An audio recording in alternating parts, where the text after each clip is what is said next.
Welcome back to segment number 2 of our Move the Needle podcast. I'm Matthew Steve. We're live at Vero Pizza where it all started 50 episodes ago. 50 episodes ago, almost a year to the day, literally like a year to the day.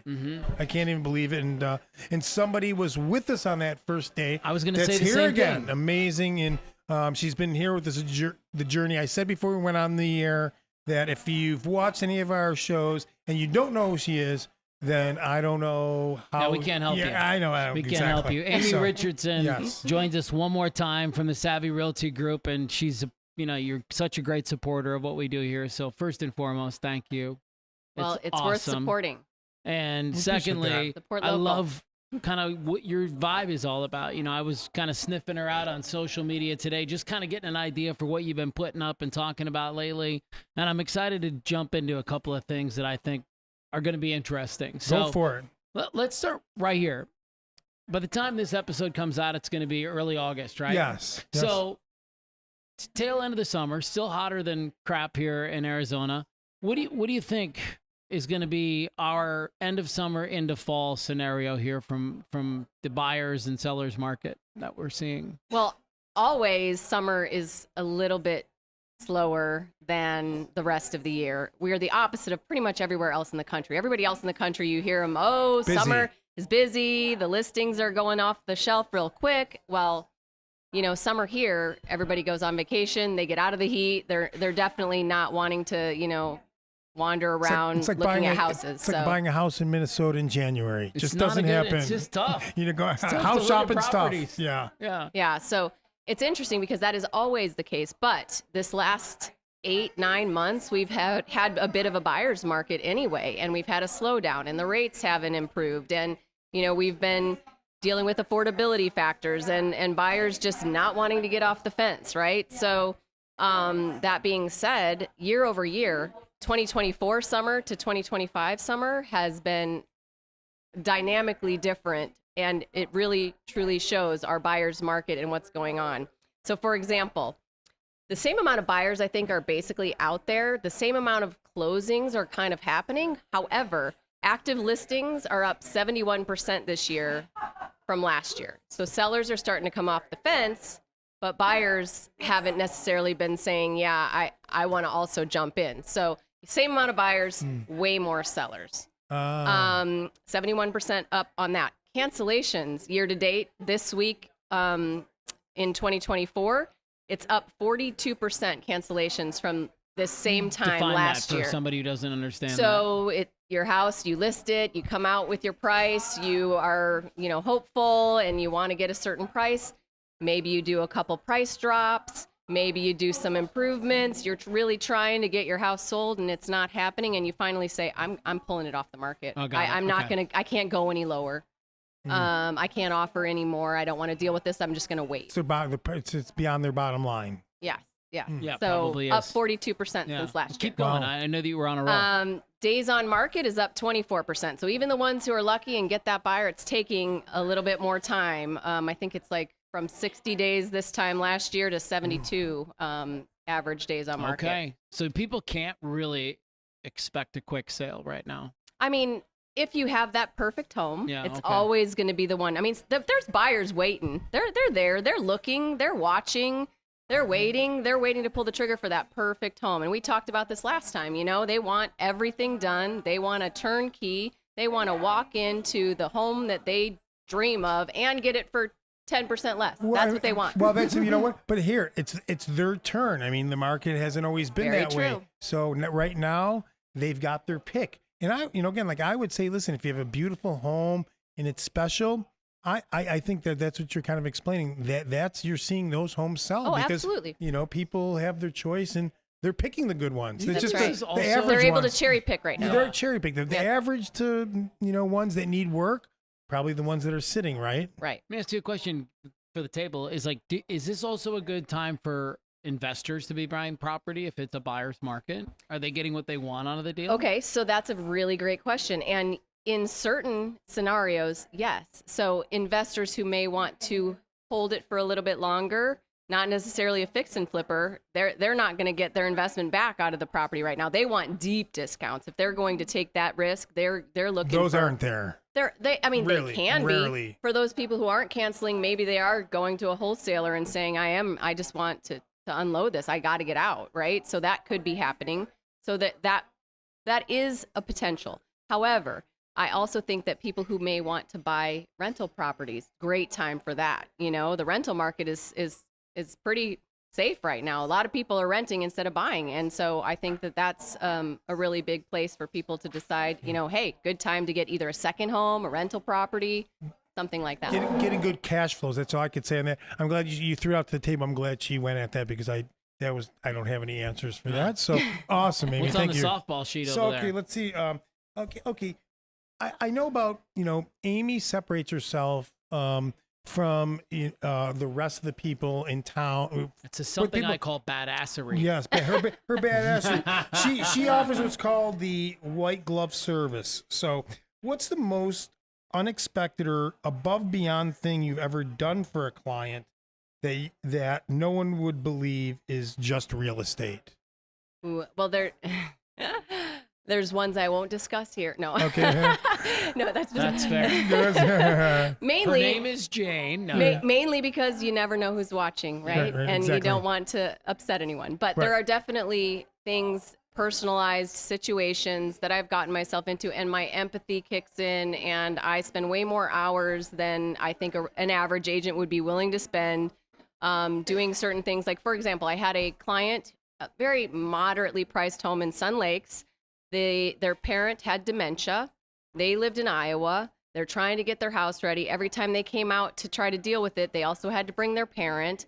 I spent half the time babysitting the parent and the other half the time doing the labor to get the house ready, including pressure washing the outside and the garage floors, being there and getting someone to haul stuff off to the dump, you know, just cleaning up the backyard, you know, becoming all the things, a landscaper, a housekeeper, you know, all that sorts of stuff. And they were very, very grateful. But I mean, my commission on that deal was probably $10 an hour by the time I was done. So A great story to tell because we haven't quite built up our Iowa audience yet. Yeah. So Right. I don't That's- think that's they've why heard that it. one So was safe, you're safe. right? Good to go, Amy. I noticed you posted something the other day. You were talking about something I know nothing about, which is accessory dwelling units. yes. You were having this thing, I guess Phoenix updated their zoning laws. And now one of the smartest ways to generate passive income, boost your home value, and create flexible living solutions is to get involved in ADUs. Yeah. Do you know about ADUs? Don't know. We Can kind you of help us? we touched on it last time I was I here. thought it sounded familiar, Yeah. but it obviously didn't stick. I must have went right over my head because that doesn't even ring a bell. So Yeah. who would want an ADU? Where do you find ADUs? I mean, what can we learn from you about What them? is it? Accessory dwelling Dwelling unit unit. is what it stands for, but it can be a casita. It can be a tiny house in your backyard. Oh, It I can do be remember. That's it. I forgot something the with a acronym. separate entrance that allows for your mother-in-law to live with you without you having to have the comings and goings known. A shed now. These Yeah, big a sheds she at Lowe's. shed. Yeah, A she shed. You throw it in there. exactly. But sounds yes, I fun, mean, right? again, affordability has been a huge factor, and unless the mortgage rates go down or people's incomes go up significantly. The one thing that is happening is housing is going down a little bit. However, it still hasn't gotten people over the fact that they can't afford the monthly payment unless they get help, whether that's a roommate, whether that's having the kids come back home, whether that's letting their parents move in. Oh, These wow. multi-family dwelling type situations. And just really quick for my own clarity with these things, are HOAs generally speaking approving any of these upgrades, or are they putting up a fight for some of this stuff? So, I mean, specific HOAs would have requirements around your casita having to look like the rest of your house or Okay. having the roof line be the same or things like that. But the cities of themselves have pretty much zero guidelines around it. You're allowed in your backyard to have up to 2 ADUs unless you have an acre, and then you can have even more. Okay. But that being said, I think that most people who are going to add something like that to their home want it to look nice Yeah, and they want it to look like the rest of the house. what happens is the HOAs can't say if you can have roommates or not. Some of them try to say that only one single family unit can be in a property, but then you come across a whole bunch of other people that are really upset with how is that defined. And what does that look like? And what is a one single family under the roof look like these days? So yeah. All right. What do you got? I know you know Amy's a Y'all mom. had dinner last night without me. That's true. That is true. But I know you know she's a mom. But I'm not sure if you know that she's a mom of 2 seniors coming up this year. One high school senior, one college senior. Really? Question. A lot of graduation stuff. wow. Thinking of it already. But be honest, Amy, which is harder to manage? Listing negotiations or teen emotions? Honestly, listing negotiations are probably easier, but I will say I figured that. seller emotions and buyer emotions and teen emotions, they can all be very similar. She's I'll dealing tell with a you. lot of emotions. Yeah, I do. I consider myself, I can be a therapist, I can be a marriage counselor, I can be an Uber driver. It's all the things, whether that's dealing with, my kids and dealing with therapy, can you guys get along better? Or if it's dealing with, a buyer's husband and wife situation, seller, all of Which it. one has been more interesting to watch, the college graduate or the high school graduate? Ooh. Both very different, Yeah. right? It's been really neat to see my daughter, who's in college, kind of come into her own and really gain her independence, unless she's calling me 24 times to find out, how she gets into the dermatologist or can I pay for this or that. But other than that, she's very independent. Besides that, With her being in Texas, I think that was kind of like it forced her to gain some independence and do some things that she probably wouldn't have otherwise. I can't go to every doctor appointment if she gets sick or this or that. So she's had to kind of fend for herself a little bit. So that's been really fun to watch. Yeah. And then my son, he's got a job. He works at Shields. He's pretty independent actually, unless it's breakfast time, and then he expects me to make him breakfast or guy. lunch Good for him. or whatever. I still kind of he's my youngest, and I still cater to him. It's called the baby. You could say it. Yeah, Still yeah. the baby, the family. or the prince, whatever. Yeah. I've Or the been told I prince. treat him like a prince, Yeah. but Our days with our kids are numbered. that's very true. I had a statistic one time. It was a guy that I had on my other podcast. He said 90% of the time we spend with our kids is before the age of 18. Although these days, like I said, they're moving Could be back changing home. a little bit. Oh, I'm They're excited. moving back home. I'm excited. I'm one of those too. You know Yeah. that. You heard about You're- that. Yeah, you're your ready. daughter's You're moving ready back I'm home. so for it. excited. Shout out this 50. I'm celebrating that for sure. Well, if you're just joining us, we're sitting down with Amy Richardson from Savvy Realty Group. She has been a supporter of us from Jump. This is episode number 50 of our podcast, which is really exciting.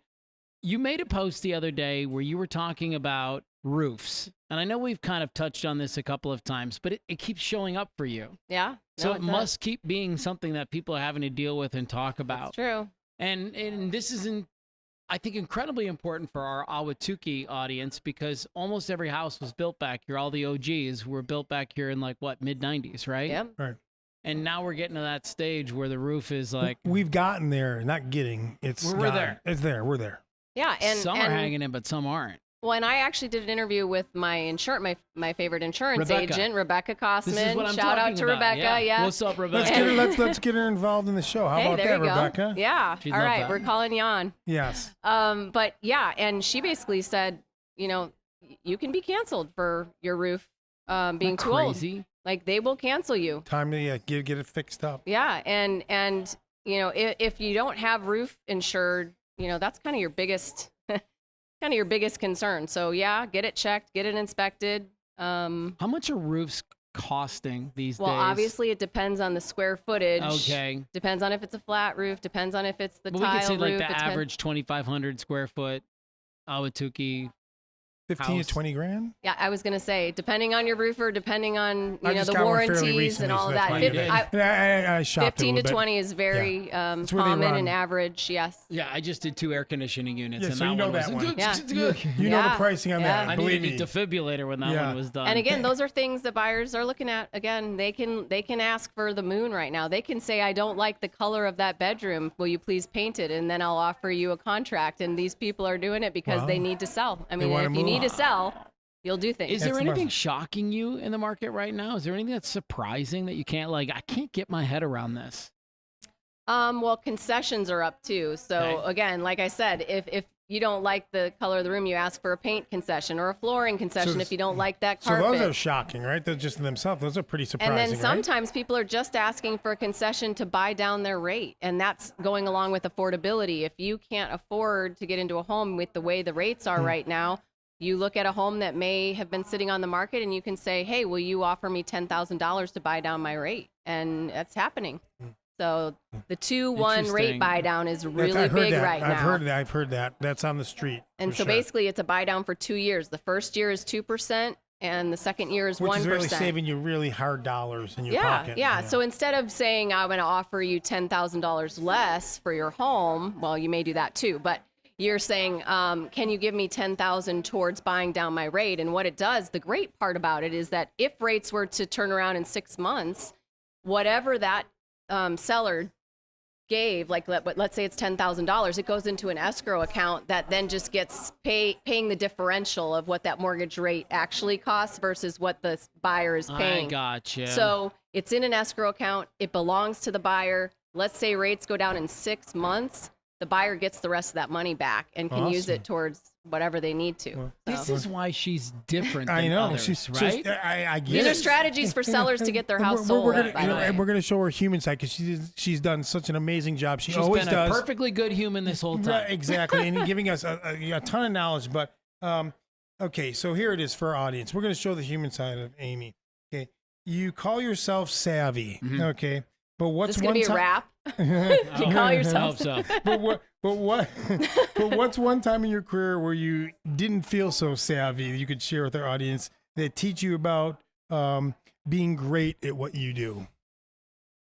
This is also Okay. called the Let's Humble Our Guests. Right? So when you've had to have some, you just didn't feel so savvy. Think about it. This is the human side. Okay. So, I mean, it's kind of similar to the first question you ever asked me about, something embarrassing you did, right? I mean, There you okay, go. so this was very unsavvy of me. I accidentally put the key in my pocket on a final walkthrough. Love where this is and- going. It's way up in Fountain Hills. Oh, Over, up, throw that all in there. the- They're way Yeah, up. way Which up. people don't know Fountain Hills. It's way up there. Far, 50-minute drive. And it, like I said, it was a virtual final walkthrough because my clients lived in California and we're moving here. Throw that in there too. Even So- worse. I didn't even think about the fact that I put the key in my pocket. I drove away, and it was 2 days before closing. And the other agent, goes to the house to check, make sure everything's good before closing. Make key. sure no key. So she, contacts me, and I said, I have no idea. Like, let me go look. Oh my gosh, did I put that in my pocket? Because I must have. Well, I couldn't find it. Couldn't find it anywhere. Nowhere. It vanished. It was gone. Like I had to hire a locksmith to come and unlock Okay, the house. Okay, I love it because you know what? That's So she's- unsavvy. see, that is pretty unsavvy. But again, like hearing that and seeing that, it shows who she is. People love her around town. She's got tons of friends. She's again a socialite too. She Oh gosh. Yeah, you'll find her at You're Vero. wearing all these hats. You'll find her. Yeah. You'll find her at Vero Pizza, hanging out, Yeah, just doing that stuff. So Vero Pizza makes us socialites. now. Exactly. Okay, I'll And- take and it. the I'm a foothills, socialite and too. Ahwatukee foothills. It Right, does, right? there you go. Yeah, this place Places has to be really- seen. Exactly. Support local. Exactly. Anything that's important to you that you want to make sure we get out on today's podcast that you've been thinking about? Well, I mean, gosh, we covered a lot of the things Covered that, a lot of ground. yeah. Obviously, like I said, sellers right now just need strategies to make sure that they're making their house stand out from the rest. And one of the things I offer is a complimentary staging consultation. I have a professional stager come in. I spend that on my dime. They walk through the entire property, taking pictures back to front, and we make recommendations based on, okay, if you're wanting to sell for the most money in the shortest amount of time, what are going to be the best bang for your buck to get this house sold, to make sure that your property shines better than others. Smart. I also obviously use professional photographer, videographer. We do drone footage. I put together professional video, and then I also highlight the community features, and I use paid ads behind my digital for digital marketing. And I have views upwards of 80,000 people. You know, sometimes my videos get 3 days worth of watching compared to, say, the average is 55 minutes, you know? So That should be so exciting for a seller right now. Yeah. Like, it should be such an exciting thing to hear. yeah, I hired a very masterful. She's literally a master's in digital marketing. She's been recognized by Tony Robbins Wow. and Dean Graziosi, I think you say. We'll go with it. Yeah. And she is top notch, and she has been training me to do these videos this way with the ad spend behind in a very particular way, with getting the Good for you. the specific views and the watch time and the engagement and the shares, and it's worked. Yeah, that's amazing. She has made it a big time presence, and there's going to be something else she's going to be doing exciting. Uh-oh. We could now, by the time this is announced, Amy is going to be co-authoring a book. That'll with be my coach. Yes, with your coach. By the time this comes up, coming out, will it be out or about? No, we're probably looking at late fall. Okay, so Okay. we'll look What's the out book for gonna that be too. about? Kind of what I just talked about with you. It's really kind of telling sellers, you know, think of, you're thinking about selling. One, what questions should you ask your agents when you're interviewing them? Because you should interview your agent. You know, what types of questions should you ask? What should you look for? What types of things makes your home stand out? All the do's and don'ts about, you know, getting your home ready, and, you know, the pitfalls this. to avoid. All And the stuff. then it really does go into a lot of how yeah. the digital marketing is really different than saying you're posting it on your Facebook page and, oh yeah, I do digital social media. Yeah, well, they post it on a Facebook page, or do you get it out to 80,000 people for 3 days worth of watch time? There you go. You know what? You're impressive. Well, thank you. No, you are. I mean, like, we don't sit down with that. I'm like, I don't throw that around lightly. I don't sit I down very with much people all the appreciate time that. that impress me. But like, you're really getting after it in a intentional way, aren't you? Well, I really want to be a community market leader here, and part of it is I'm also working on getting a page together that'll be great for buyers, especially if they're coming from out of town. It's going to have community videos. One of the first ones I want to do is with Vero's Pizza. I'm going to pick all kinds of local community driven restaurants, and whether it's, you know, dermatologist, your favorite chiropractor, all these things. I want to interview people. I'm going to get out there in the community. These are all going to be on a page. So if a buyer says, you know, hey, what's available in your community, I can point them right to it. Taking it a step further with her service. She's savvy. Yeah, she's She's savvy. Amy, thank you so much. Thank you. Thank Yes. you guys for having me. Awesome. Great Again, to have you. always Thank a you. pleasure. I love having you on. I Yeah. mean, I learned so much. Whether I retain it, that's you. I do a little bit. As soon as I forgot that acronym, but once we started talking, Yeah. it all came You're back good? to me. It all came back. All right.